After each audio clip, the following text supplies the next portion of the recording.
Mga requirements para makapag-open ng account sa Philippine stock market. Ang mga kailangan mong ihanda, valid IDs, TIN, Philippine bank account, and of course, initial investment. Bakit kailangan mo ng Philippine bank account? Kasi kung magwi-withdraw ka ng funds mo, doon ita-transfer ng broker ang pera. Ngayon, paano ka magpa-fund? Pwede of course is through online banking, pwede rin through GCash. Pero actually, depende kasi yan sa requirement ng stockbroker.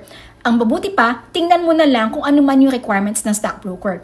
Ilalagay ko yung link dito ng Philippine Stock Exchange website.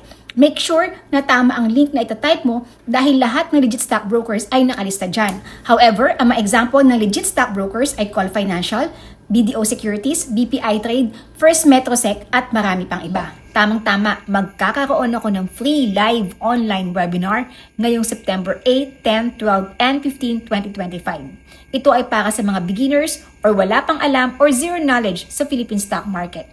Sa free training na to, ang tuturo ko ay kung paano ka mag-invest sa dividend investing, long-term investing, and short-term trading. So pili ka sa tatlo na to kung paano mo gustong kumita sa Philippine stock market. Again, dividend investing, long-term investing, or short-term trading. Asahan ko ang attendance mo sa ating free live online webinar na magaganap ngayong September 8, 10, 12, and 15, 2025. Ilalagay ko yung link dito at sa comment section para makapag-register ka na agad.